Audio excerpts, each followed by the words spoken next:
Perfecto, yo creo que estamos en la hora y están todos los expositores. Yo diría que demos inicio a la mesa. Así que buenas tardes a todos y a todas. Esta mesa tiene por nombre Inclusión, Cohesión y Convivencia Educacional y corresponde al eje 3 de Desafíos en Desigualdad Educativa y Desarrollo Social. En el programa habían 4 exposiciones contempladas para esta instancia, sin embargo serán 3.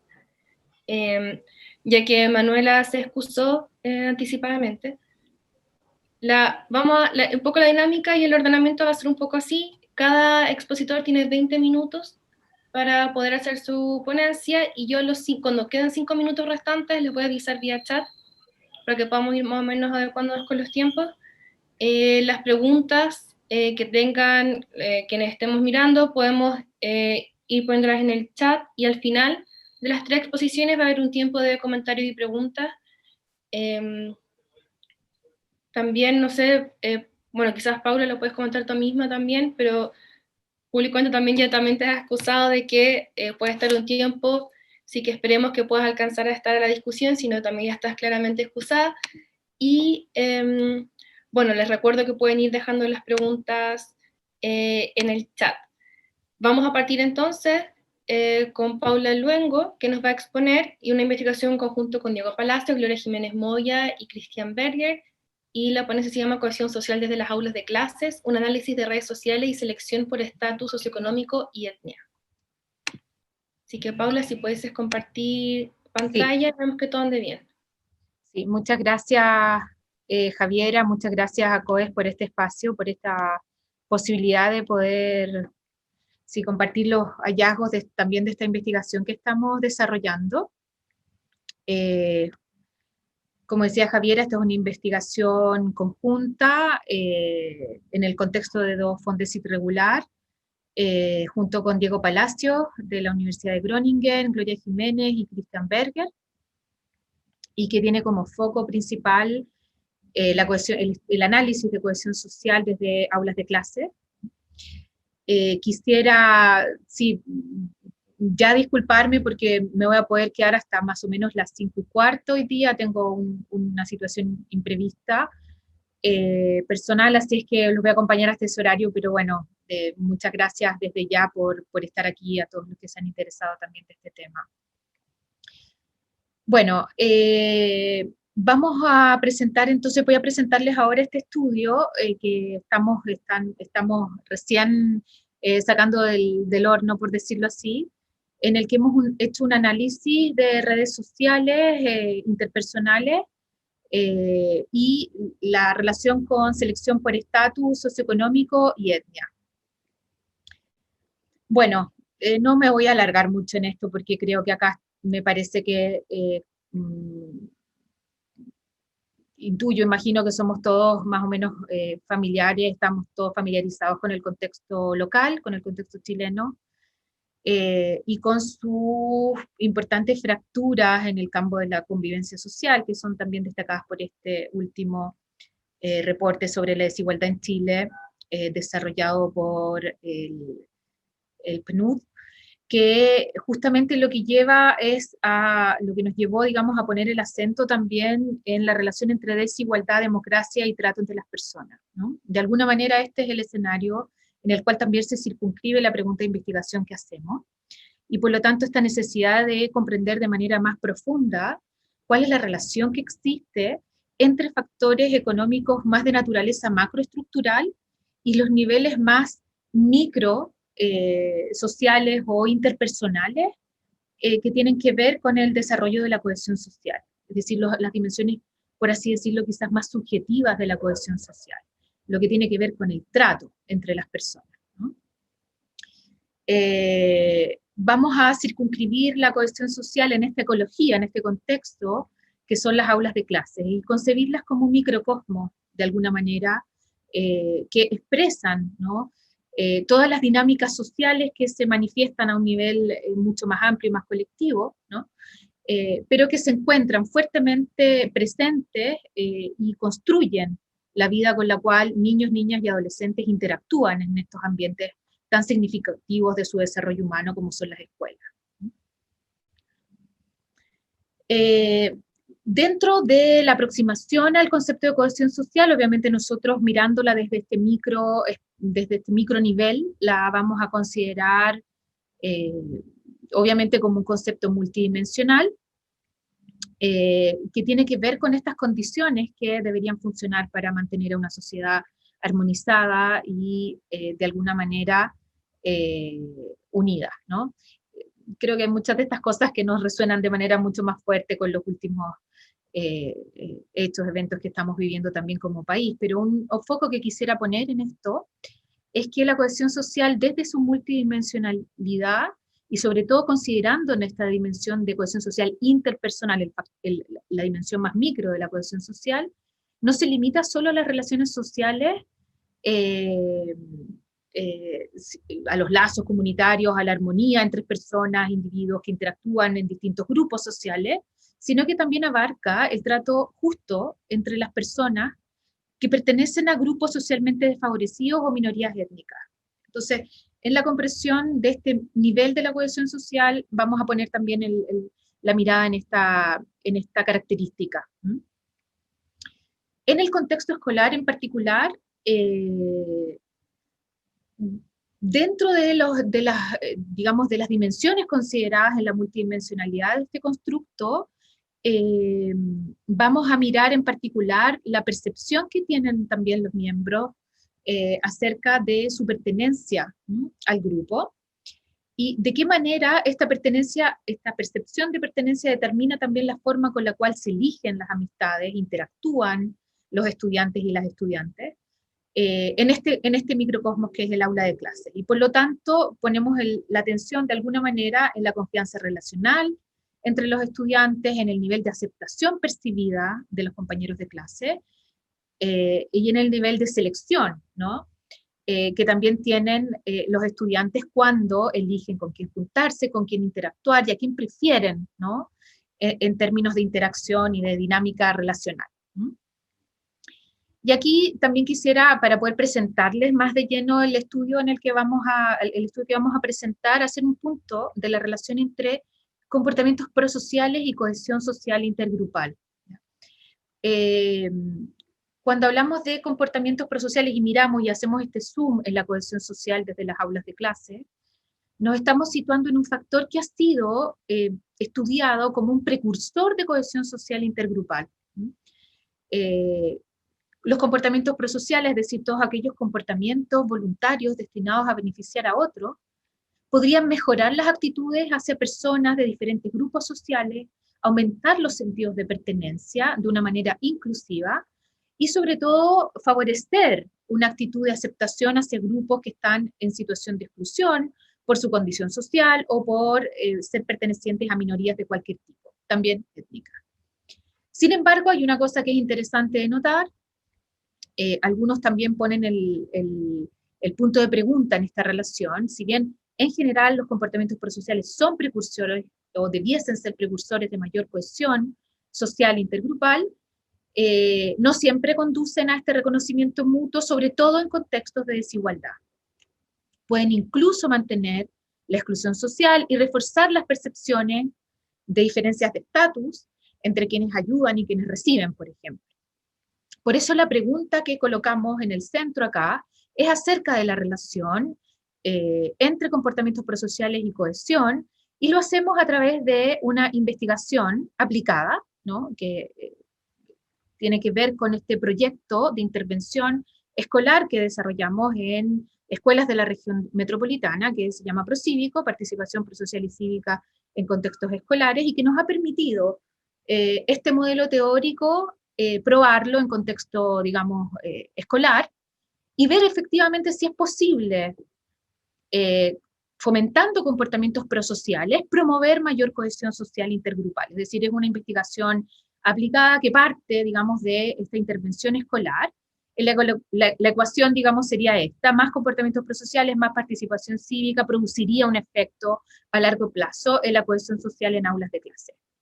El estudio que les voy a presentar acá se centra en el papel que tiene una intervención escolar que busca fomentar con mayor participación prosocial o comportamientos prosociales dentro de las aulas de clase Y en particular, dentro del enfoque de análisis de redes sociales, este estudio examinará, hemos querido examinar las relaciones entre pares, evaluando en qué medida la selección de amistades basada en la similitud de la situación socioeconómica y el origen étnico difiere en las aulas de intervención respecto de aulas control, ¿ya?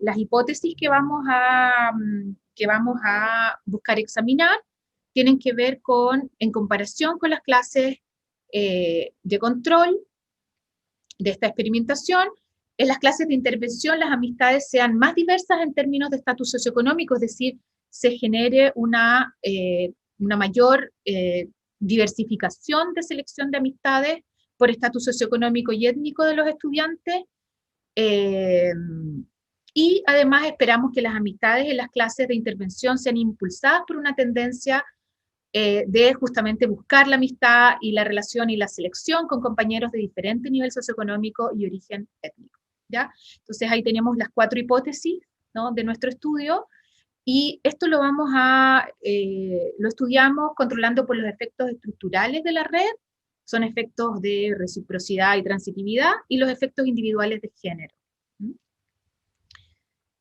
Bueno, el diseño, este es un estudio, un diseño que sigue un diseño experimental con control aleatorizado, un randomized control trial. En este estudio les presento los resultados de 3 tiempos de las 3 olas de medición. El pretest, es decir, antes que se hiciera la intervención procívico, se desarrolló en abril del 2017, el post-test en noviembre del 2017 y el follow-up o seguimiento en mayo del 2018, ¿ya? Ahí justamente entre abril y noviembre se desarrolló esta intervención escolar, en la que ahora no me detengo a darles los detalles, digamos, pero una intervención en la que se trabajó semanalmente con los estudiantes, y se fue incorporando transversalmente los contenidos y los componentes del programa procívico que buscan fomentar comportamientos prosociales en el currículum escolar y poniendo una fuerte centralidad también en el rol docente y en el protagonismo mismo de los estudiantes. Los estudiantes terminan este proyecto haciendo una intervención en sus comunidades escolares o barriales para hacer un servicio de participación cívica concreta. Bueno, pero vamos al estudio. Bueno, nuestra muestra está compuesta por esta cantidad de estudiantes, perdón, hay alumnos y alumnas de séptimo de la región metropolitana, con un promedio de 12 años, 48% niñas, 16 aulas de clase, 8 escuelas públicas de la región metropolitana, que fueron asignadas aleatoriamente a la condición intervención y control, con una heterogeneidad, ahora también, porque vamos a testear la hipótesis sobre estatus socioeconómico. Importante señalar que nosotros seleccionamos a las escuelas que van a hacer esta intervención y esta investigación por heterogeneidad socioeconómica relativa, es decir, con pertenencia a 3 de 5 quintiles, considerando como indicadores de esos quintiles socioeconómicos la educación de los padres, el ingreso económico familiar y el índice de vulnerabilidad. Considerando esas 3 dimensiones, se construyó una base de datos de escuelas de la región metropolitana con pertenencia en 3 de 5 quintiles y que, de acuerdo con el Ministerio de Educación de Chile, estas escuelas son consideradas como escuelas de nivel socioeconómico medio-bajo a medio. Ya es donde hay heterogeneidad. Obviamente, si hubiéramos tenido heterogeneidad completa, no hubiéramos tenido validez ecológica. Eran muy pocas escuelas en la región metropolitana que tienen esa característica. Como bien sabemos, nuestro sistema educativo está muy fuertemente polarizado. El tamaño promedio de las aulas era de 41 estudiantes. Bueno, dentro de lo que medimos, en este caso les muestro los resultados de este estudio en el que medimos estatus socioeconómico, etnicidad y género, pero quiero ir más. Ya estoy. Y también centrarme un poquito en cómo medimos las redes de amistad, ¿no? Utilizamos el modelo tradicional de Siena. Para quienes no están tan familiarizados con él, lo que hacemos prácticamente es pedirles a los estudiantes que nos indiquen de un, digamos, listado de todo su curso, nos indican hasta 3 compañeros o compañeras que con los cuales les gustaría juntarse en la escuela durante el recreo, ¿ya? Esto se analiza en el pretest, en el post-test y en el follow-up, como decía, ¿ya? Entonces, aquí, por ejemplo, ustedes ven, son las matrices de adyacencia para cada aula en cada evaluación, representando las nominaciones codificadas como uno, ¿ya? Como nominaciones, he nominado a ese compañero como un compañero con el que me gustaría juntarme en el recreo, y las de 0 como aquellos con los que no me gustaría, o sea, o los que no son nombrados. ¿Mm? También tenemos las redes de rechazo, pero en este caso nos concentramos en las redes de amistad, ¿ya? Y por lo tanto, de esa matriz con nominaciones se pasa a los datos de cada individuo, ¿ya? Donde, por ejemplo, si ustedes ven acá en la columna, acá, tenemos cuántas nominaciones recibió, ¿no?, ese estudiante respecto de todos sus compañeros. Ese estudiante, sea en el tiempo 1 que en el tiempo 2, por ejemplo, fue nominado 4 veces por sus compañeros como un compañero con el cual sus compañeros de curso quisieran ir a jugar en el recreo, ¿ya?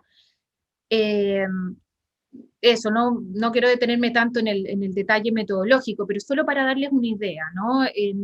Los efectos estructurales de la red están determinados por esta dimensión de selección en la que vemos el atributo individual y de influencia, ¿no? Los atributos de la red, de cuánta reciprocidad y cuánta transitividad hay, ¿no? Es decir, de qué manera la probabilidad que yo, eligiendo a otro compañero, y ese compañero eligiendo un tercero, yo elija también a ese tercero, por ejemplo, ¿no? Y cómo se dan los cambios en la red, y también cómo esos cambios están o no asociados con atributos individuales, como en este caso el estatus socioeconómico o la etnicidad, ¿ya? Entonces, ¿cuáles son los principales resultados? Y acá, eso, voy un poco a concentrarme un poquito en esto. En cuanto a la hipótesis 1, lo que nosotros encontramos fue una tendencia a hacer amistad con más estudiantes de nivel socioeconómico alto en las aulas de control, no encontrando este mismo efecto, o no encontramos en realidad ningún efecto significativo en las aulas de intervención, ¿ya? ¿Qué nos dice este dato? Prácticamente a lo largo del tiempo, en las aulas de control se tiende a hacer una selección por amistad basado en lo que hay literatura que soporta esta tendencia, basado en el estatus socioeconómico alto de los compañeros. Y en este sentido es un buen dato en términos del efecto de la intervención, ¿no? Porque no encontrando este mismo efecto de la intervención, nosotros podríamos inferir que de alguna manera la intervención facilitó que no se seleccionara a los compañeros de acuerdo a la tendencia general a seleccionar a los que tienen un estatus socioeconómico más alto como compañeros que prefiero en mis redes de amistad. ¿Mm? De acuerdo a la hipótesis 2, en cambio, en cuanto a la etnicidad, no encontramos ningún efecto egoétnico significativo, ni efectos de diferencia en las aulas de intervención, ni tampoco en las aulas de control, lo que nos está indicando que la etnicidad de los estudiantes no afectó la cantidad de nominaciones de amistad dadas o recibidas, ¿no? Acá nosotros cuando estudiamos etnicidad, la estudiamos preguntándoles por ellos y por su generación de padres, ¿no? De que si había, digamos, si venían de orígenes étnicos, de qué orígenes étnicos venían, ¿no? Bueno, aquí también tendríamos varias cosas para discutir en cuanto a la medición también que hicimos, pero no hay apoyo para la hipótesis 2 desde los datos que hemos estudiado. Cuando vamos entonces a mirar la hipótesis 3, que tenía que ver con de qué manera se diferenciaban las aulas de intervención control de acuerdo a la heterogeneidad de la selección por atributos individuales, como en este caso el estatus socioeconómico y la etnicidad respecto de sus compañeros, lo que encontramos fue una diferencia significativa entre los parámetros de los dos efectos. ¿Qué quiere decir esto? Que en las aulas de intervención, más que en las aulas de control, los estudiantes tendían significativamente más a hacerse amigos de estudiantes de diferentes estatus socioeconómicos, ¿ya? Lo que fue también un dato interesante en términos de la efectividad de la intervención en la promoción en la relación entre comportamientos prosociales y cohesión social en el contexto aula de clase, ¿no? Es decir, los estudiantes de la intervención eligen de manera más heterogénea a sus compañeros, ¿no? De diferentes estatus socioeconómicos después de la intervención. ¿Mm? Y por el contrario, no encontramos un efecto significativo de la misma etnia en ninguno de los dos tipos de clases, ni de intervención ni de control, lo que indica que la etnia no jugó un papel en la amistad con los compañeros de clase, ni antes ni después de la intervención, ¿ya? ¿Qué me gustaría también subrayar, ¿no? Discutiendo un poco estos resultados preliminares que estamos encontrando? En términos de delimitación, eh, bueno, este estudio tiene una limitación importante en términos de análisis de redes sociales porque tenemos un número limitado de preferencias. Nosotros le pusimos como condición que eligieran a los 3 compañeros con los que más les gustaría jugar en el recreo, en términos de preferencia, pero en realidad si hubiéramos dejado, no hubiéramos puesto ese tope de 3, podríamos ver muchas más dinámicas también en términos de las dimensiones más estructurales de la red, de reciprocidad, transitividad, etcétera, lo que nos permitiría sacar inferencias seguramente más interesantes, una limitación de la medición que hicimos, que la vamos a corregir ahora para la próxima medición. Y también el hecho de que no tenemos ambientes totalmente heterogéneos por clase social, o sea, estamos en un contexto educativo muy polarizado como el contexto chileno, y por lo tanto la heterogeneidad social con la que contábamos era una heterogeneidad social moderada. Recuerden que al inicio les mencionaba esto de la 3 de los 5 quintiles, ¿no? Son alumnos que pertenecen a escuelas de estatus socioeconómico bajo o medio bajo, ¿sí? Perdón, medio bajo o medio. Y bueno, entre las cosas que nos parecía importante poder conversar y poder discutir, era la relación entre comportamientos prosociales y cohesión en contexto de desigualdad, es decir, una intervención que fomenta comportamientos prosociales pareciera, desde estos datos, tener un impacto en las redes de amistad, favoreciendo después de la intervención justamente que haya una selección de amistad mucho más heterogénea en términos de clase social. Esto nos lleva a repensar, digamos, el concepto de ciudadanía no como un concepto aséptico, sino como un concepto en el cual nos posicionamos en contextos de desigualdad en la necesidad de pensar una ciudadanía que fomenta superación de desigualdades, que fomenta cohesión social desde el contexto escolar. Eso, creo que estoy justo en el tiempo, me parece. Sí, Muchas gracias, gracias. Paula. Justo en el Sí. tiempo, de hecho Muchas sí. gracias. Sí. Antes de presentar al siguiente expositor, quería mencionarles que, ahora me están recordando, que estamos grabando esta sesión y estamos luego, si es que hay alguna reticencia para poder subirla al canal de YouTube de COES, que los expositores me lo pueden hacer saber directamente por privado. ¿Ya? Ahora, la exposición que viene es de Juan de Dios Oyarzún, un trabajo en conjunto con Luis Parceriza y Alejandro Carrasco, y el título, a ver que está en inglés, es New and Old Educational Inequalities in Social-Cultural Minorities, Exploring the School Choices Experiences of Families Under the New School Admissions System in Chile. Ya compartiste pantalla, perfecto. Cuando guste, Juan de Dios. Gracias, Javier, espero que se escuche bien. Bueno, soy Juan de Dios Oyarzún, soy investigador asociado del Centro de Justicia Educacional de la Universidad Católica, y este es un estudio que se realizó a partir de la línea de inclusión institucional del mismo centro. Lo hemos trabajado con Luis Parceriza y Alejandro Carrasco, en particular este paper en lo concreto. Voy a partir, bueno, ¿de qué se trata este paper, ¿no? Primero, un antecedente importante respecto a la nueva política de admisión escolar en Chile. Me imagino que habemos varios que ya están quizás familiarizados en este panel de los que están acá escuchando ahora y viendo. Solo para dar algún contexto más bien general, este nuevo política de admisión escolar o nuevo sistema de admisión escolar proviene de la ley de inclusión, cuyo origen uno podría rastrear desde el movimiento estudiantil del 2011, ¿no?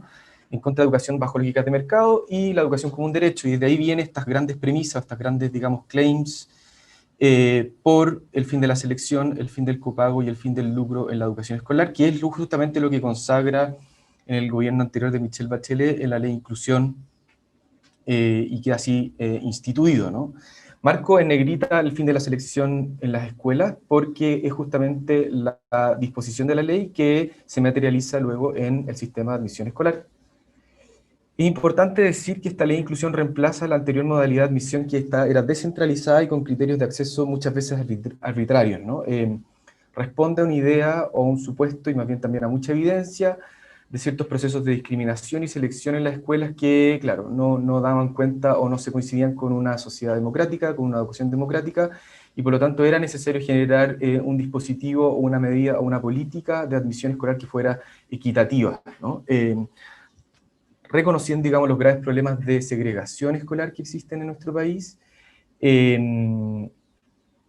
digamos, de desigualdad en la misma calidad de la educación y de la, digamos, homogeneidad de las aulas de clase en términos socioculturales y socioeconómicos, entre otros problemas, ¿no? Por lo tanto, este nuevo sistema de admisión escolar es la materialización, digamos, de esta disposición de la ley de inclusión sobre el fin de la selección en las escuelas, ¿no? Empieza a implementarse desde el 2017, gradualmente desde Punta Arenas, hasta ya hoy día estar a la fecha ya totalmente implementado. Ahora podemos hablar que todavía estamos hablando de un proceso de implementación de largo plazo, ¿no? Que obviamente va a demorar un poco. ¿En qué consiste este sistema? Es un sistema centralizado y online de postulación y asignación de escuelas. Las familias postulan a las escuelas rankeando sus preferencias. Y el SAE asigna una escuela a cada postulante en base a las elecciones de los padres y de la familia, o a veces también de los estudiantes, obviamente, dependiendo de sus edades y las características de la familia. Y en caso de empate, el SAE asigna mediante un mecanismo aleatorio. Hay algunos criterios de priorización que tienen que ver con hermanos, ¿no?, de los estudiantes, de hermanos de estudiantes que ya están matriculados en la escuela de preferencia, o los niveles de priorización, digamos, estudiantes prioritarios también tienen hijos de profesores y administrativos de las escuelas, eso, entre otros, ¿no? Pero en la base está que cuando hay un empate se aplican estos criterios de admisión, y si no, viene este siguiente mecanismo aleatorio que también justamente espera ser equitativo y más justo, ¿no? El SAE iguala, por lo tanto, el acceso a la oferta escolar, evitando prácticas discriminatorias, ¿no?, como se supone que sucedía en la versión anterior de la admisión escolar en Chile, ¿no?, vía esta plataforma online. Dicho esto, ¿en qué consiste este estudio? Y lo digo a partir sobre todo de la formulación de esta pregunta de investigación, bueno, a partir del análisis de las biografías y las experiencias de acceso a escuela en 3 minorías socioculturales: padres, madres mapuche, de zonas rurales mapuche en el sur del país, padres, madres inmigrantes latinoamericanos, y padres, madres de niños con alguna discapacidad. Nos preguntamos cuáles son los límites y desafíos del nuevo sistema de admisión escolar en términos de inclusión educacional desde la experiencia de las minorías socioculturales estudiadas. Por lo tanto, a partir de este preámbulo, ¿no?, de esta pregunta, de esta exploración de las experiencias de estas familias, nos preguntamos, bueno, cuáles son estos límites y desafíos que tiene el SAE de cara justamente a la experiencia de postulación, elección y postulación de admisión escolar de estas familias, ¿no? El enfoque teórico que utilizamos es el de la interseccionalidad, y creo que también aquí damos algún pie a por qué utilizamos este enfoque y por qué también las motivaciones de este estudio, ¿no? Primero, bueno, este es un enfoque que ya lleva sus décadas, ¿no?, investigándose, ¿no?, y usándose como paraguas teórico para explorar distintos ámbitos de la sociedad, de las instituciones sociales, etcétera, ¿no? El estudio sociológico se dedica, digamos, al estudio sociológico desde el entrecruce de distintos ejes de opresión y desigualdad en la intersección de categorías de dimensiones socioculturales, tales como clase social, género, raza, etnia, cultura, discapacidades, territorios, entre otras, ¿no? Estos otros ejes de desigualdad se han ido, digamos, sumando, o hay distintas aproximaciones a desde dónde aproximarse, insisto, dependiendo obviamente de la problemática, de los sujetos de estudio, etcétera, cuáles serían esos ejes que son más bien primordiales a la hora de aproximarse a un fenómeno en específico. Vamos a ver cuáles son aquellos que nosotros encontramos más prioritarios o más emergentes en el estudio que estamos realizando, que estamos presentando ahora, ¿no? Y acá es importante, ¿no?, que la intersección, más allá de un análisis unidimensional de tales categorías y opresiones en la experiencia de minorías socioculturales, aquí nos interesa ver cómo de alguna manera se intersectan estas dimensiones, estas formas de opresión, estas formas de dominación y jerarquización, ¿sí? Entendiendo que cuando se leen de una manera interseccional justamente, permiten profundizar y entender las transformaciones de estas estructuras de poder, ¿no? Versus una mirada más bien unidimensional de las problemáticas sociales que uno quisiera explorar, ¿no? Y acá respecto al estudio de la elección de escuela, ha tenido una preeminencia de la perspectiva de la clase social. Teoría de Bourdieu principalmente, de los capitales, hábitos, etcétera, ¿no? También ha tenido presencia de las teorías críticas de la raza, critical race theories, en el Reino Unido y en otros lugares también de, bueno, Europa y Estados Unidos, pero principalmente hay una fuerte preeminencia y originalmente viene desde una perspectiva más bien de clase social. Es interesante cómo de alguna manera se han ido sumando también nuevos estudios, la última también, digamos, desde los 2000 en adelante, desde una perspectiva más interseccional. Insisto, ¿no? Permitiendo la intersección de distintos ejes de inequidad en los procesos de elección de escuela, la configuración de preferencias de escuela, las experiencias de acceso, etcétera, ¿no? Y por lo tanto, este estudio analiza la elección de escuela en minorías socioculturales desde la intersección de distintos ejes, ¿no? Que uno podría hipotéticamente pensar cuáles son, pero también nos interesaba ver cuáles eran los que aquí emergían, ¿no? Y eso es lo que de alguna manera queremos presentar en este estudio. Este es un estudio de tipo cualitativo, 30 entrevistas en profundidad a cada una de estos 3 minorías socioculturales. Todos los casos, sus hijos postulaban a través del SAE el 2018, las entrevistas fueron hechas a principios del 2019. Es importante decir que en el caso de padres y madres con niños con discapacidades y padres y madres inmigrantes latinoamericanos, eran niños que estaban entrando a los primeros 3 años de escolaridad, pre-kinder, kinder y primero básico, mientras que en el caso de las familias mapuche rurales de la Araucanía, están en la transición hacia la educación media o secundaria, y en ese caso nos interesaba bien también las transiciones, ¿no? Desde el espacio rural hacia el espacio eminentemente urbano, justamente por una menor cantidad de escuelas secundarias rurales, ¿no? Versus las que están en la oferta en las zonas más bien urbanas. Por lo tanto, habían ciertos componentes y ciertas decisiones metodológicas que nos parecían interesantes explorar en cada uno de los casos, y en cambio en las casas de las familias, digamos, migrantes y de papás con niños con discapacidad, era más bien esa entrada al sistema educativo con sus hijos o hijas. Algunas dimensiones, ¿no?, de las entrevistas que realizamos. Obviamente cada entrevista tenía sus propias particularidades, pero ciertos elementos en común estaban en aspectos biográficos, en algunas intenciones institucionales y culturales extras a la educación, como por ejemplo en el caso de los papás con niños con discapacidades, que ahí el tema con las relaciones con el sistema y los servicios de salud era muy importante, en el caso de las familias inmigrantes con los municipios, los servicios locales también, etcétera, ¿no?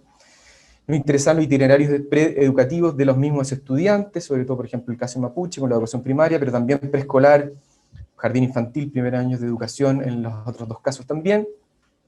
Luego los criterios de elección de escuela propiamente tal, y ahí subrayo la experiencia y el uso con el sistema de admisión escolar, que me atrevería a decir que es la principal dimensión o categoría que estamos explorando a partir del estudio que estamos acá presentando, ¿sí? Y también nos interesó ver las expectativas educacionales futuras, ¿no? Hay otras publicaciones y otros espacios en que estamos presentando otras partes de estas dimensiones también. En lo particular, acá estamos más enfocados en la experiencia y el uso del sistema de admisión escolar en este entrelace con las perspectivas interseccionales, ¿sí? Paso ahora a los resultados. La dividimos en estas como 3 secciones, cada una de estas tiene un foco más asociado a alguna de estas minorías socioculturales presentadas. No significa que los problemas que acaecen en una minoría en específico no significa que también puedan existir o experienciarse en alguna de las otras minorías también.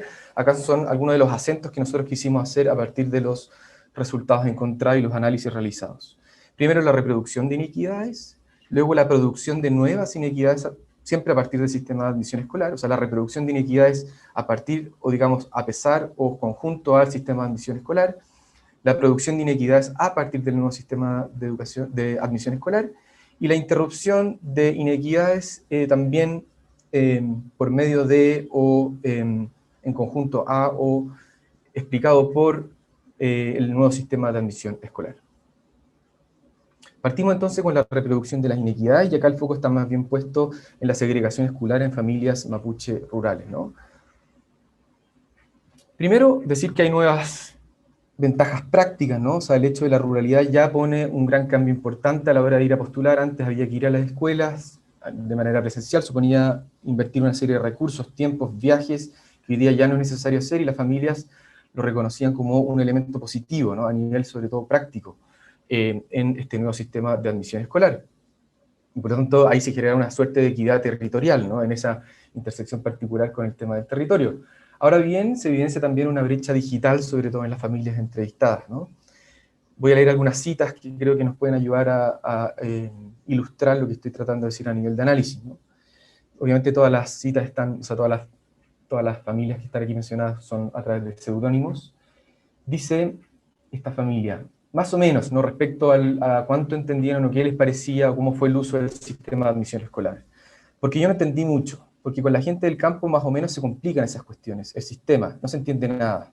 La persona que viene del pueblo, en una pasada se van haciendo los trámites, porque ellos entienden la tecnología, y uno aquí no sabe usar la tecnología, no sabe usar mucho la tecnología, cuesta.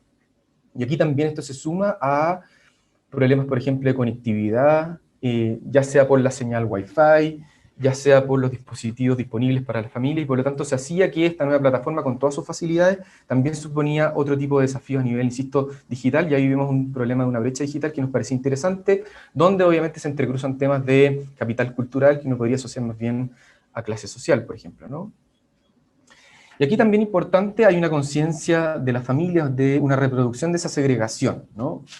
Pareciese ser que en estas familias el sistema de admisión escolar no trastoca mucho el itinerario y el destino educacional de sus hijas o hijos, ¿no? Así lo dice esta familia, ¿no? El padre de esta familia. Lo lógico habría sido la opción, pero no, porque dicen, ya que la igualdad, pero usted ve en Temuco y usted se da cuenta, le vuelvo a repetir, que los mismos colegios de excelencia académica, los particulares, los que son con lucas, siguen tal cual. Y los colegios municipales para abajo se hace la repartija y ahí está toda la embarrada. Por lo tanto, hay una conciencia de esta familia y hay una visión del SAE como bien, ok, con el acceso equitativo, pero somos muy conscientes, ¿no? Y aquí hay un tema de una conciencia histórica que me parece que está asociado también a un componente étnico de que con una intersección, podríamos decir, con una conciencia como de clase, ¿no? Una pertenencia a una cierta clase social en la cual hay una desventaja evidente en contrapunto con una clase social aventajada, ¿no? Aparecía aquí, mencionaba muchas veces los colegios particulares pagados, ¿no? Aparecía mencionada comunas acomodadas, por ejemplo, en la ciudad de Santiago, ¿no?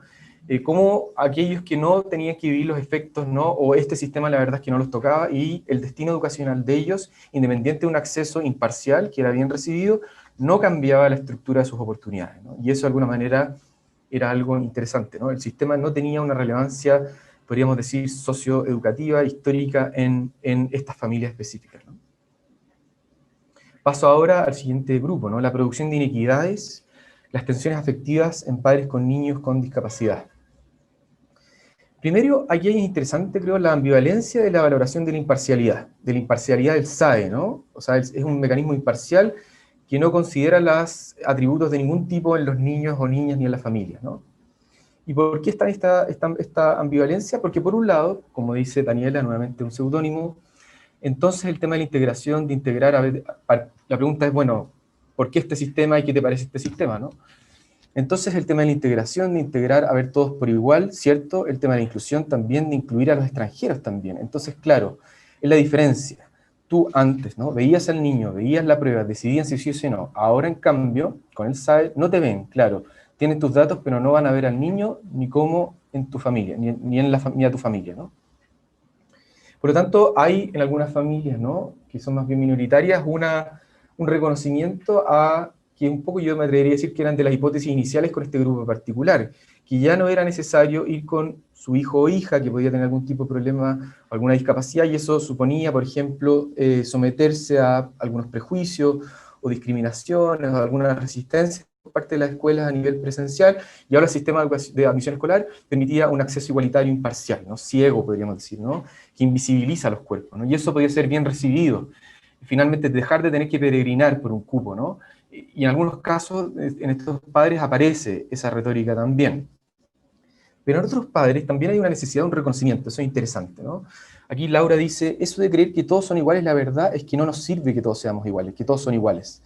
Porque la verdad es que deberíamos decir qué es lo que nosotros necesitamos.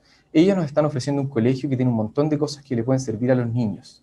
Y quien sea soy yo, o sea, yo necesito que este colegio me entregue, pero yo necesito ver si ese colegio, o sea, aquí hay un énfasis, saber qué es lo que yo necesito, ¿no? qué es lo que mi hija necesita, ¿no? Pero aquí el colegio no sabe qué es lo que necesita la Andrea, ¿no? Nuevamente un seudónimo de su hija, ¿no? Perdón, estoy viendo ahí un chat, ahí me imagino que el tiempo... No. Al final vamos a ver las preguntas, al final. Ok, que vi como que tintineaba el chat, pensé que me estaban avisando que quedan 5 minutos. Y por lo tanto es interesante ver que en este caso hay una especie de necesidad, un reconocimiento de esa situación de su hijo o hija. No es simplemente una asignación impersonal, que es lo que hace más o menos el sistema de admisión escolar, sino que aquí habría una especie de extrañeza por una recepción más afectiva, ¿no? Más vinculada, que reconozca las necesidades de su hijo o hija y por lo tanto entregue una educación acorde, ¿no? A esas necesidades.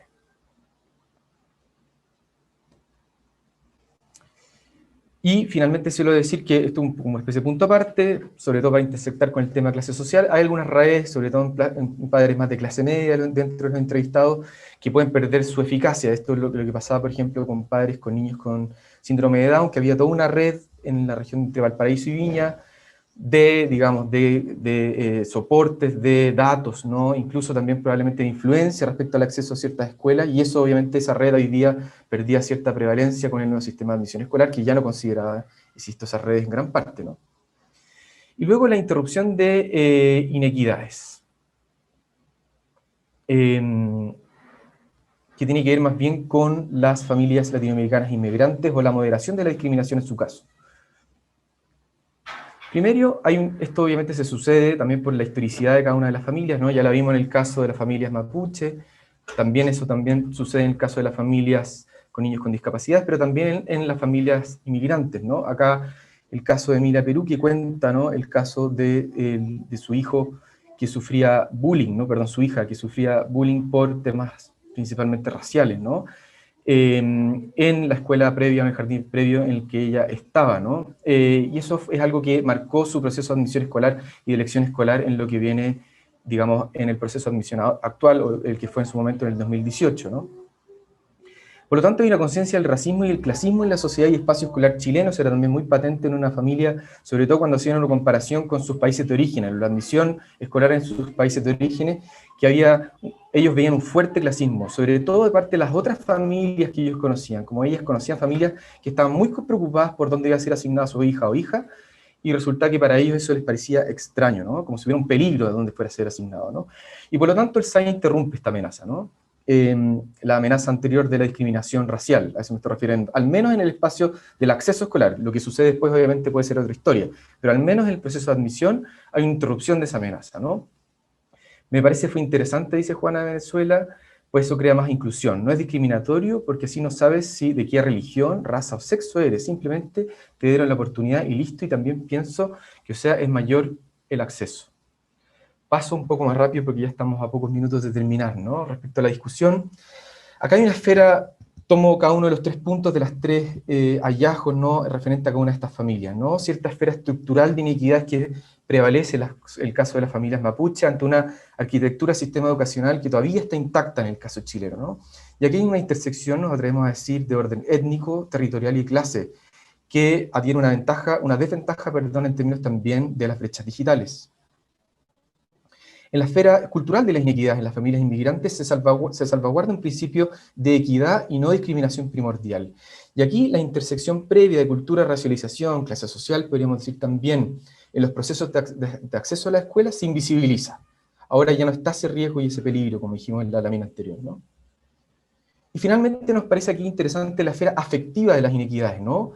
Para familias con niños con discapacidades. Aquí una tecnología que interfiere en el proceso con implicancias afectivas, ¿no? La tensión entre una imparcialidad necesaria para un sistema de admisión escolar con la necesidad de una parcialidad afectiva, así le llamamos, ¿no? En el caso de estas familias que necesitan que sus hijos los reconozcan, los vean, ¿no? Si bien hay intersecciones de clase en este caso, es interesante que la condición y las necesidades de sus hijos oscurece otras dimensiones. O sea, pueden haber intersecciones con clase social, pero la verdad es que la dimensión fundamental en este caso es el tema de la discapacidad de sus hijos o hijas por sobre otras, ¿no? Y aquí hay una prevalencia más importante en este caso.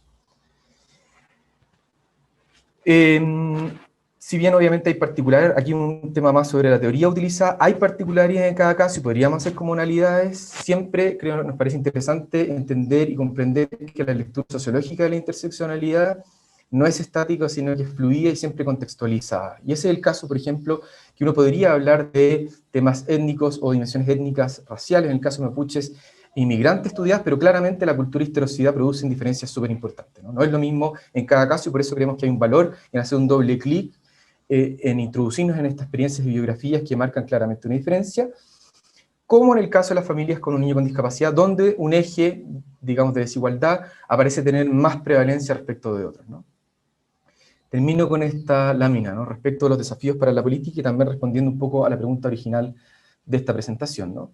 El SAE como una tecnología con implicancias educacionales, obviamente, pero también económicas, políticas, prácticas y afectivas, ¿no? O sea, el SAE no solamente cumple con un acceso igualitario a la oferta escolar, que nos parece un valor importante, sino que también tiene otras implicancias en la experiencia de esta familia, que, insisto, pueden ser de estos órdenes y de otros más, como aquí hemos presentado, ¿no? ¿Cuáles son los límites de justicia educacional del SAE? Claro, desde las familias aquí vividas, el SAE ha vivido diferenciadamente por cada grupo, ¿no? Dadas sus biografías y las particularidades socioculturales de cada una de ellas, ¿no? Y cada una de estas experiencias supone ciertos desafíos del SAE, y en algunos casos no, ¿no? Pueden ser cosas que no tengan que ver directamente con el sistema de admisión escolar, ¿no? Como decimos acá en este último punto, ¿no? Pues el SAE no resuelve todos los problemas estructurales de la educación escolar en Chile, como podríamos decir del caso mapuche, o del claim del caso mapuche, no se reclama, ¿no?, por una inequidad, segregación estructural del pero que igualmente su implementación, el sistema de admisión escolar, tendrá desafíos de distinto orden que permitirán afinar su adecuación a la diversidad sociocultural de nuestro país, ¿no? Como el caso sobre todo de las familias con niños con discapacidad, ¿no? Nosotros creemos que es un sistema imparcial y equitativo, y es un valor en eso. Ahora es interesante cómo también hay límites, y por tanto las experiencias de estas familias también pueden alimentar la discusión de esta política e ir realizando ciertos ajustes también al respecto. Eso, muchas gracias. Perfecto, muchas gracias, Juan de Dios. Vuelvo a recordar que pueden ir dejando las preguntas en el chat y vamos a ir hacia la última ponencia, que va a estar a cargo de Rosario Palacios, una investigación conjunto con Sofía Larrazábal, que el título es Inclusión de estudiantes sordos en escuelas regulares en Chile, posibilidades y limitaciones desde un análisis de prácticas de aula. Está perfecto. Compartir pantalla y estamos atentos, Rosario.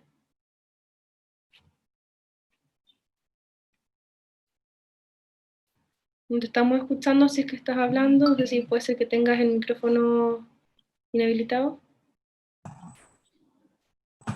Ahí sí. Uy. ¿Ahí sí? ¿Me escuchan? Ahí sí. Bueno, este estudio, primero que nada, buenas tardes a todos. Estamos como mareados aquí con la pantalla, se me olvidó saludar. Este estudio tiene que ver con un estudio mayor que nosotros hicimos en el Centro de Justicia Educacional respecto a cómo funcionaban los programas de integración escolar dentro de todas las políticas de inclusión escolar que han ido apareciendo en el sistema de Chile, ¿cierto? Entonces fue un estudio etnográfico donde nos centramos en 6 escuelas y nos adentramos en cómo funcionaba, cómo se implementaba esta política de los programas de integración escolar. Y a partir de ese estudio mayor apareció un interés especial en cómo era la situación de los estudiantes y las estudiantes sordos, dentro de este contexto. Entonces de eso se trata lo que les voy a compartir hoy día. Los estudiantes sordos en Chile, estos son datos del 2018, cuando armamos este mini estudio dentro de este otro estudio mayor, pero no ha cambiado si realmente la cifra. Podemos decir que de los 2.241 que estaban identificados en ese momento, 452 estaban en escuelas especiales y 1.789 asistían a colegios regulares con PIE, con programa de integración escolar. Esto significa que el 80% de los estudiantes sordos están asistiendo a escuelas regulares. Por lo tanto, a nosotros nos parece muy importante ver cómo está siendo esa educación que esta comunidad recibe en los colegios regulares. El marco legal educacional chilena, como yo les decía, ha ido avanzando poco a poco hacia un marco que busca una mayor inclusividad, particularmente de niños, niñas y adolescentes con necesidades educativas especiales y discapacidad. En 2005 se aceptaron los estudiantes con necesidades educativas especiales en escuelas regulares, luego en 2007 apareció una subvención especial para los estudiantes con necesidades educativas especiales, en 2009 se especificaron qué diagnósticos tenían derecho a esta subvención, y ahí hay todo un tema de cómo se diagnostica, la especificación, etc. Y en 2015 se avanzó con ofrecer diversificación y adaptaciones curriculares para este grupo de estudiantes. Todo esto en el paraguas de lo que se ha llamado los programas de integración escolar, que no deja de ser importante notar que todavía el programa habla de integración y no de inclusión, que es un paradigma más anticuado y anterior a lo que es la inclusión, ¿cierto? Porque la integración solamente habla de compartir un espacio, pero no realmente recibir la misma educación al igual que todos los compañeros y compañeras. Por lo tanto, nosotros teníamos una premisa cuando empezamos a ver cómo era el día a día de los estudiantes y las estudiantes sordas que veíamos en estos colegios que estábamos observando, que era que la cultura sorda no puede ser promovida en un ambiente sin profesores sordos, primero que nada, y en una comunidad incapaz de comunicarse en lengua de señas. Porque en ninguno de los colegios que observamos, y luego también levantando la información, en ninguno de los colegios regulares existe una cultura bilingüe. O sea, los únicos que hablan lengua de señas son los estudiantes y las estudiantes sordas y los intérpretes asignados a sus salas, que no necesariamente están un 100% del tiempo con los estudiantes y los estudiantes sordos que atienden, sino que se van turnando por sala. Por lo tanto, la metodología que ocupamos para profundizar en esta situación fue la observación de clases, entrevistas con profesores, con intérpretes y con estudiantes sordos, y conversaciones informales en el marco de esta observación etnográfica. Nos centramos solo en 2 de las escuelas que estábamos observando, que fue donde encontramos estudiantes y estudiantes sordas. Y sobre todo la experiencia no tan de aprendizaje, de cuánto aprenden, sino que más bien cómo eran sus experiencias afectivas, de contacto con sus compañeros y compañeras, de relaciones con sus profesores y sus intérpretes. El primer hallazgo es que los estudiantes sordos están completamente aislados de sus compañeros y compañeras. O sea, en la sala de clases, cuando están con su intérprete, son una burbuja, el estudiante con el intérprete, y todos los compañeros circulan en otro mundo, ¿ya?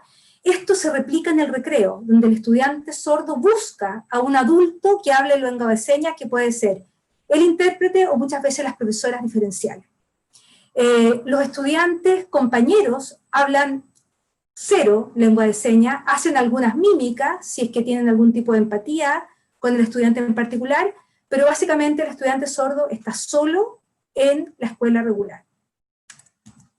Luego también nos demos cuenta que este contexto de aislamiento hace que el estudiante desarrolle una relación muy personal con sus profesores y con sus intérpretes.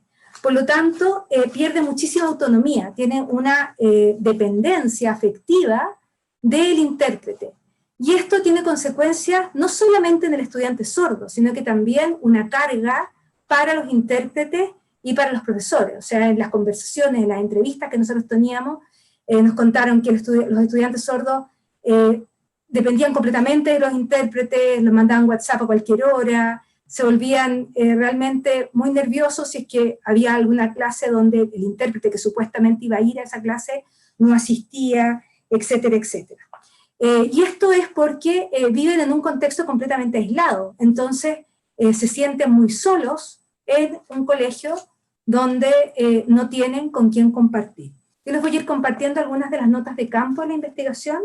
Están todos los datos anonimizados, así que son solo seudónimos, ¿cierto? Esta dice así: la única que habla con Daniel es Clara, la intérprete de Daniel. Y la interpretación de la clase se la hace solo a él, no a todo el curso. Los estudiantes de la sala no están con Daniel. Nadie le habla ni interactúa con él. Pero él se ve contento conversando con Clara. Ella le traduce algunas cosas que él pregunta sobre la clase.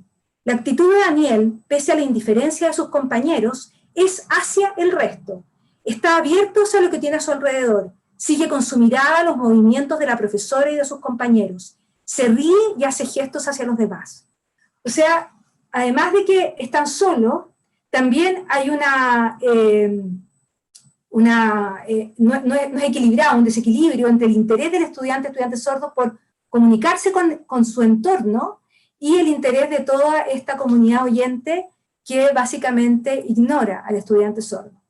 También es importante señalar, y en esta nota de campo se ve, que los intérpretes que nosotros vimos en la escuela no tienen un protocolo definido para hacer la interpretación. No se ponen al lado de la profesora dando la interpretación a todo el curso, sino que se ponen al lado del estudiante sordo, se sientan al lado del estudiante sordo y básicamente le van traduciendo en silencio, como en una especie de burbuja, solo al estudiante sordo. Por lo tanto, existen muchas barreras comunicacionales también entre la profesora y el estudiante sordo, porque la profesora no se conecta directamente con el estudiante sordo, la profesora-profesor, sino que más bien la profesora se conecta con el estudiante, con el intérprete. Y por lo tanto el intérprete, que no tiene un conocimiento pedagógico necesariamente, se transforma en el profesor particular de este estudiante sordo. Por ejemplo, acá otra nota de campo nos dice: Julieta está sentada en la primera fila de su sala, conversa con su intérprete y con Mabel, la educadora diferencial de su curso. Puede seguir bastante bien el ritmo de la clase, ya que Clemente, el intérprete, no solo le traduce, sino que también le explica los contenidos. Cuando él no entiende algo, matemáticas de primero medio puede ser difícil, él, no Julieta, se acerca a Sonia, la profesora regular, y le pregunta para luego ir a explicarle a Julieta. Por lo tanto, aquí vemos otra consecuencia adicional, que es que el intérprete también se ve desafiado en sus conocimientos. El intérprete no tiene por qué saber álgebra de primero medio. Y por lo tanto, la estudianta sorda se ve privada del conocimiento pedagógico de su profesora al no tener una relación directa con ella. Por lo tanto, también la forma en que se hace la interpretación influye en las barreras comunicacionales que se instalan. Y el PIE, los programas de integración social, de integración escolar, no contemplan ningún protocolo para la interpretación. Los profesores entonces delegan funciones y se sienten frustrados. Delegan el rol pedagógico, ya sea en el intérprete o en los profesores diferenciales cuando están dentro de la clase, y el estudiante sordo no tiene interacción pedagógica con su profesor. Lo que vimos en general en estas escuelas que observamos es que no hay interés en imponer una cultura sorda en la escuela. Y por lo tanto, si no hay interés, no puede haber una real inclusión. Muchas de las profesoras diferenciales nos contaban que había taller de lengua de señas y que ni siquiera los profesores asistían. Es muy difícil mover a la comunidad para que se interese y aprenda lengua de señas. Y por lo tanto creemos que es muy importante que en los colegios regulares con PIE, con estudiantes sordos, existan profesores sordos que promuevan la cultura sorda, y también existan intérpretes especialistas que conozcan cómo tiene que ser la interpretación en la clase. La lengua de señas debe ser para toda la clase, no solamente para el estudiante sordo, cosa de que el estudiante participe directamente con el profesor y no con su intérprete, como si su intérprete fuera el profesor. Por lo tanto, hay una necesidad de cambio en las escuelas regulares, sobre todo si pensamos, volvemos a este 80% de la primera lámina, que los estudiantes sordos están asistiendo cada vez más a las escuelas regulares. Esto se da por dos cosas. Primero, porque hay un interés, sobre todo de los padres, de inclusión de sus hijos e hijas en los colegios regulares, y por otra parte, se están cerrando muchas escuelas especiales. Por lo tanto, la oferta de escuelas especiales está siendo cada vez menor. El paradigma de la inclusión puede ser incluso un tanto autoritario si es que no se guarda que realmente existan las condiciones para una verdadera inclusión en las escuelas regulares, porque al cerrarse las escuelas especiales o al impulsar que los estudiantes tienen que ir a escuelas regulares antes de pensar en ir a una escuela especial, se les está privando de lenguaje a los estudiantes sordos. Por lo tanto, nosotros creemos que en esta época de transición, mientras las escuelas regulares mejoren su enseñanza a los estudiantes sordos, tiene que haber una libertad de elección para los estudiantes sordos. Tiene que haber una enseñanza de lenguaje de señas para todos los estudiantes, tiene que haber intérpretes profesionales y tiene que haber mucho apoyo a los profesores regulares en su interacción pedagógica con estudiantes sordos. Es muy importante decir que el otro estudio de nuestro equipo, que vio la cosa más de aprendizajes con la medición de precursores de matemáticas y de lenguaje en estudiantes sordos, en escuelas regulares y en escuelas especiales, encontró que los estudiantes sordos aprenden mucho más en escuelas especiales. Esto es súper preocupante, porque nos están diciendo que los estudiantes sordos no están aprendiendo lo que podrían aprender bajo el paradigma de la inclusión, y por lo tanto lo estamos privando de su derecho a una buena educación. Bueno, eso era lo que yo les tenía que compartir de este subestudio, de este estudio mayor del PIE. Muchas gracias, Rosario, súper bien en el tiempo. Ahora, antes de pasar la ronda de preguntas, les vuelvo a recordar si hay preguntas que pueden ponerlas en el chat. Verónica Cabezas va a hacer algunos comentarios después de haber visto las ponencias. Verónica. Hola, buenas tardes a todos. Voy a ser bastante breve y más bien tratar de dar una mirada transversal a las presentaciones que se acaban de ofrecer en esta conferencia. Y lo primero, nada, celebrar las 4 ponencias que fueron seleccionadas para este panel, que de hecho le pusimos el nombre Inclusión, Cohesión y Convivencia Educacional, porque nos miran como distintas miradas y me da distintos niveles a esta temática tan relevante. Primero, algo que en particular se destaca en la investigación de Paula Luengo y su equipo, que tiene que ver con el factor interpersonal en la cohesión. Lo segundo, también que se menciona en esta investigación y en otras, tiene que ver también con lo macroestructural económico y en particular también con los factores macroestructurales legales, y llama la atención, ¿no es cierto?, cómo emerge la relevancia y en verdad la poca evidencia que existe sobre leyes como la ley de inclusión, también en particular, ¿no es cierto?, los programas de inclusión escolar, y en la investigación de Juan de Dion, el SAE, ¿no es cierto?, de todas sus regulaciones.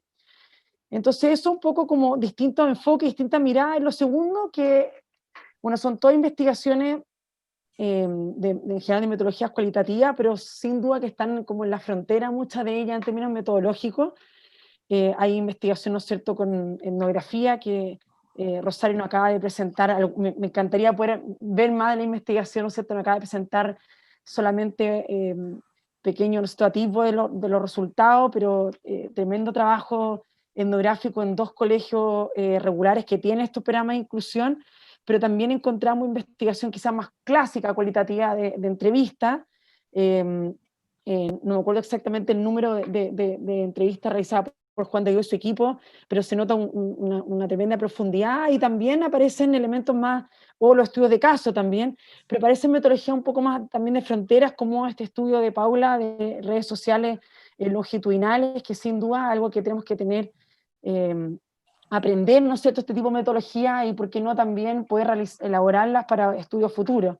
Y el tercer comentario que quería decir es por qué un poco estas ponencias fueron también puestas juntas en un panel y queremos destacarla, porque en realidad la política pública es fundamental, ¿no es cierto?, pone este paraguas tremendamente relevante en el espacio donde nos movemos, pero tal como dijo Rosario, finalmente este paradigma de la inclusión en educación, finalmente también sucede en cada aula y en cada escuela. Y eso, 3 de 4 de estas investigaciones tienen que ver con lo que pasa dentro de aulas, de las escuelas, de la interacción entre profesor y estudiante, entre los mismos pares, ¿no es cierto? Y también, finalmente, en la escuela como un sistema que es importante estudiar, y no solamente quedarnos con esta mirada macro. Obviamente son complementarias. El estudio, ¿no es cierto?, que plantea, por ejemplo, Juan de Dios y su equipo, nos pone una mirada más macro a la política pública y sus potenciales consecuencias en las inequidades estructurales, afectivas y culturales, como lo plantea, pero también hay que complementarla con esta investigación que se enfoca, ¿no es cierto?, en finalmente qué es lo que pasa dentro de la escuela, y por eso también celebro esta investigación y su complementariedad. Y dicho todo esto, dejo a Javiera con todas las preguntas y vuelvo a agradecerles por su tiempo en nombre de COES y de SOC por estar aquí presente y por compartir con nosotros esta investigación, que en realidad hay varias, hay de hecho 2 o 3 de ellas que se han realizado muy pocos estudios en el área que están investigando, así que sin duda van a salir muy buenas publicaciones si todavía no existen y nos aportan en política pública, así que muchas gracias. Gracias, Verónica. Si les parece, vamos a ir con las preguntas que son generales, así probablemente todos los, bueno, ahora que está Juan de Dios y Rosario, pueden referirse a la misma pregunta, que es la que pone Tania Robledo. Dice, ¿las dificultades en la ley de inclusión pasan por un problema en la cultura escolar imperante solamente, o es la asignación de recursos a los programas de inclusión otra brecha futura? Y después vamos a pasar a las preguntas dirigidas. Si algunos quieren referirse a la pregunta. Puedo intentar responder eso. Creo que son las dos cosas. Sin duda, el tema de la subvención, entre comillas, por cabeza, que es lo que se estableció para los programas de integración escolar, tiene un montón de problemas porque se da lo que es la economía de escala. Hay colegios en que no les da lo que recaudan para hacerse cargo de la cantidad de secciones donde tienen estudiantes con necesidades educativas especiales, y hay otros colegios donde pueden de alguna manera maximizar más lo que recaudan por cabeza para sus estudiantes. Un colegio que tiene estudiantes sordos tiene que, además de contratar a los profesores diferenciales, contratar a los intérpretes. Por lo tanto, se le da una cantidad de plata ahí. Otro colegio que no tiene esas condiciones presentes dentro de sus estudiantes, tiene otra estructura. Entonces, sin duda, el tema económico es una limitación. Los colegios particulares subvencionados que reciben, por ejemplo, donaciones de fundaciones, etcétera, etcétera, que también tuvimos en nuestra muestra, porque nosotros tratamos de que nuestra muestra de 6 colegios fueran de distintos tipos de administración, funciona muchísimo mejor que los colegios municipales que no tienen ese ingreso. Y entonces tienen más espacio para hacer más y para poder cubrir de mejor manera las necesidades dentro del aula. Pero también tiene mucho que ver con que los colegios no saben implementar bien un programa de integración escolar y lo dejan como un satélite que no conversa con la UTP, que no conversa con la línea pedagógica. Entonces, por lo tanto, no hay verdadera inclusión, porque no existe planificación conjunta entre los profesores y los profesores diferenciales, y finalmente se le hace como algo especial al niño con necesidades educativas especiales dentro del aula, lo que no es inclusión. Eso vendría siendo, si es que, integración, o sea, un poquitito más que los grupos diferenciales que había antes de que existieran los programas de integración escolar. Gracias, Rosario. No sé, Juan de Dios, ¿quieres referirte a esa pregunta o prefieres que vaya directamente a las preguntas que están orientadas hacia ti? No, simplemente como un comentario breve.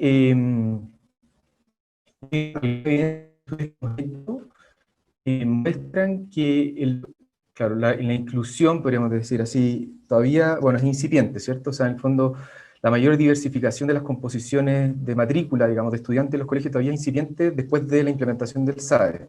Hay leves cambios, pero no sustanciales, pero esos leves cambios igual en algunas escuelas, yo creo que depende de la escuela cómo es vivido, ¿no? En algunas escuelas tenemos la impresión, sobre todo las más segregadas, es bienvenida esa diversificación, ¿no?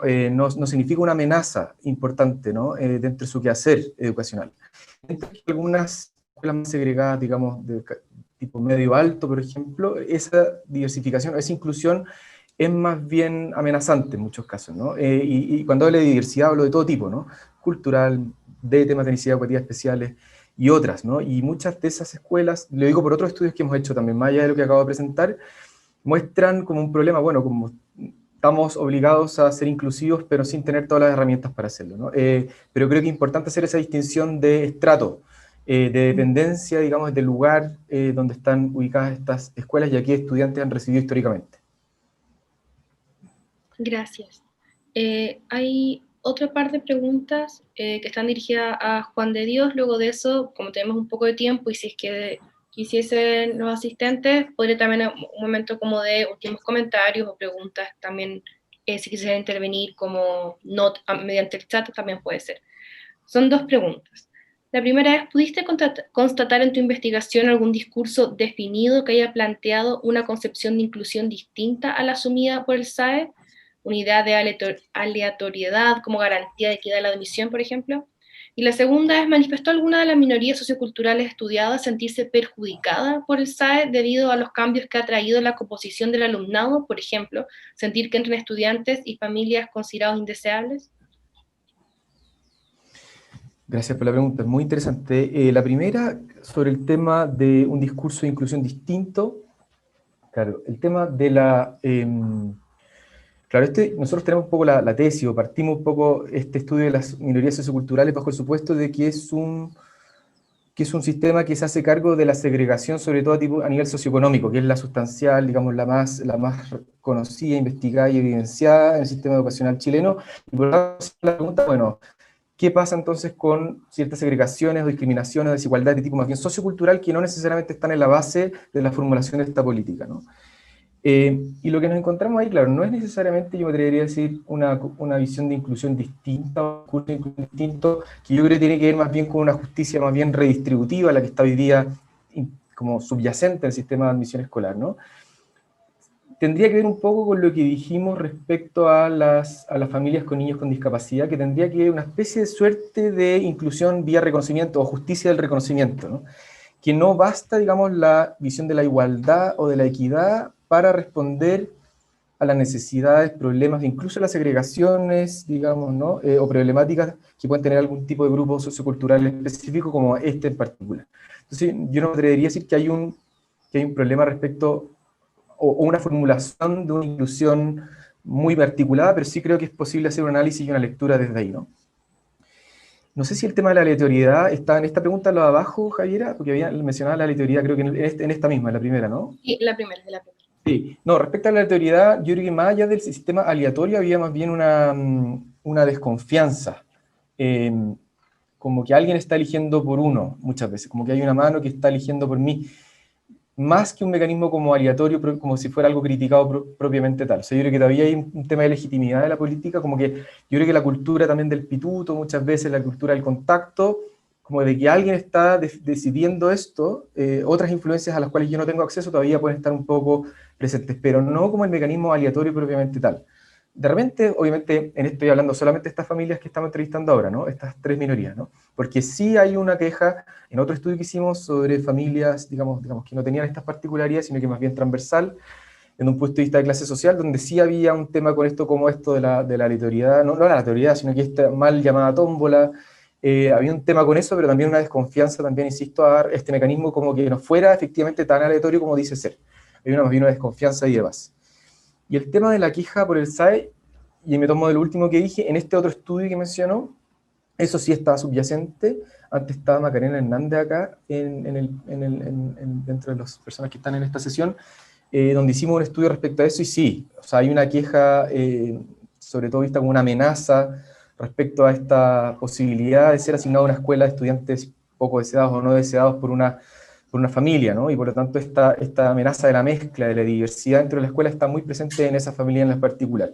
Pero respecto a estas tres minorías que yo estoy mencionando ahora, eso no era muy presente, la verdad. Yo solo haría dos excepciones. Sí hay una visión del esfuerzo de los papás con niños con discapacidad, de lo que ellos pueden hacer para lograr que su hijo entre a la escuela que ellos quieren. O sea, pero no es la misma, de acuerdo al mérito académico de las otras familias del otro estudio que estoy mencionando, que es como mi hijo le va muy bien, tiene muy buenos resultados académicos y puede ser asignado a una mala escuela. Acá es más bien, yo me la juego por mi hijo, no voy a poder jugármela por mi hijo. Y yo sé, si me dejaran jugármela por mi hijo, podría ser asignado a la escuela que yo quiero. Hay un tema de ese orden, ¿no?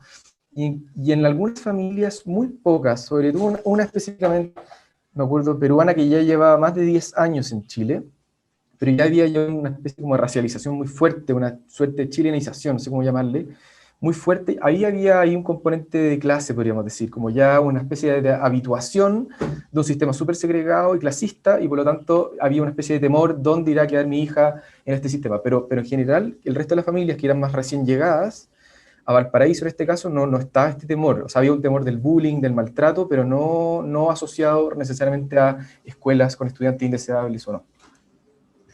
Eso. Gracias, Juan de Dios. Vamos a aprovechar que tenemos tiempo de poder atender a la pregunta de Pia Leiva, que dejó en el chat. Le voy a pasar a leer para que hagamos después también ronda de respuestas entre ambos. Entre ambos, no yo, ustedes dos. Rosario, Juan de Dios. El discurso de la inclusión resuena en el ámbito escolar en concordancia con la calidad de esta. ¿El Estado cuenta con las herramientas estructurales para responder a ambas necesidades en conjunto? ¿Qué camino se debe seguir para legitimar estos procesos? Sí, Rosario, que es atender a la pregunta. Eso aparecía mucho en las conversaciones con las profesoras diferenciales y con las profesoras regulares, porque están súper tensionadas entre responderle a la agencia de calidad haciendo un buen CIMSE y haciendo un buen, la otra encuesta sobre los hábitos de no sé qué, no sé cuánto, para cumplir con todos estos estándares que de alguna manera se vinculan a una mejor calidad, y tener una actitud inclusiva hacia sus estudiantes, adaptar los contenidos, etcétera, etcétera. Entonces nosotros nos decían, bueno, si ustedes me dicen qué hago, yo lo hago, pero o tengo un puntaje que me ayude a que esta escuela no se cierre, o yo hago clases inclusivas para todos los estudiantes. Está súper tensionado esas dos, de alguna manera, exigencias que pone el Estado, y no está para nada resuelto el cómo hacerlo. La prueba estandarizada realmente no colabora con la inclusión educativa, para nada. Tanto así como que hay colegios que vimos donde, por ejemplo, si hay un cuarto A y un cuarto B, en el cuarto A ponen a los niños y niñas que postularon con necesidades educativas especiales, y en el cuarto B lo dejan sin, cosa de por lo menos salvar a un grupo que pueda avanzar a un ritmo en el que no se vean de alguna manera perjudicados porque se le da mayor tiempo a los niños con necesidades educativas especiales. Es interesante esto porque recién creo que Dante Contreras y otros investigadores publicaron un paper donde se dice que efectivamente en un primer momento las secciones con niños con necesidades educativas especiales rinden menos que las donde no hay, pero que a largo plazo el efecto se ve muy disminuido y casi inexistente. Entonces lo que existe como una especie de mito, porque no necesariamente tiene que ser así, de alguna manera pesa mucho en la forma de administrar la inclusión en los colegios, y el Estado no ha dado en forma de política pública cómo enfrentar esa tensión. Quisiera solo complementar que claro, que también hicimos otro estudio, que bueno, estamos ahí todavía analizando los datos, que sobre escuelas, en este caso en Punta Arenas en particular, y todo un poco lo que estamos hablando, inclusión versus calidad y todo lo demás, ¿no? Y ahí, claro, yo creo que hay una especie como de primacía de la calidad, entendida como resultados en prueba estandarizada, muy fuerte, sobre todo la categorización por la Agencia de la Calidad de la Educación y por lo tanto todas las consecuencias asociadas a eso. O sea, yo creo que la pregunta por la calidad más de fondo, sí, yo creo que está totalmente fuera. Lo que está adentro es más bien cómo yo respondo a los estándares que se me exigen.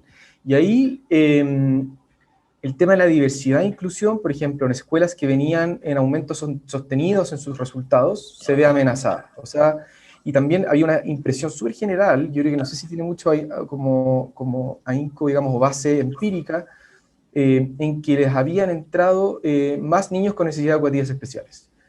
No habían datos así oficiales respecto a eso, como que nos podrían como hacer un análisis como más certero respecto a eso, pero había esa impresión y esa preocupación, ¿sí? Que yo creo que es más bien una impresión más bien general del principio de año, o sea, esto fue como mayo, no, perdón, fue ya más hacia segundo semestre, de que había más niños con necesidades educativas especiales que pre-SAE, y eso era un problema cuando tú querías tener aumento sostenido en los resultados.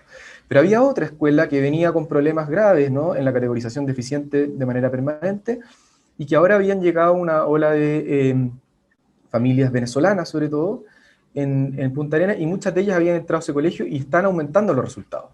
Entonces había una instrumentalización de esa diversidad, podríamos decir. No tanto una celebración, digamos, de la inclusión y de una especie como de conciencia política al respecto, sino que más bien ahora, nuevamente, parece que en los instrumentos estandarizados me va a empezar a ir mejor y por lo tanto bienvenida a esa diversidad, pero no creo que hubiese habido como una conciencia de inclusión más profunda que eso. Solo para dar 2 puntos ahí a la conversación. Perfecto, muchas gracias. Si es que no hay más comentarios o alguna pregunta más espontánea, yo creo que estaríamos dando finalización a esta mesa. Por supuesto, agradecer a los expositores y a quienes asistieron, y a Verónica. Les recuerdo, y lo dejo ahí en el chat, que cerramos el día de la conferencia con una conferencista internacional, y ahí está el link de lo que se viene, que es a las 6 de la tarde, para recordarles eso, y bueno, que también continuamos mañana, y nada, agradecerles su asistencia, y eso. Muchas gracias, Javiera. Muchas gracias a ustedes. Gracias a todos. Chao. Gracias, Javiera. Muchas gracias, que estén todos muy Gracias, bien. Verónica.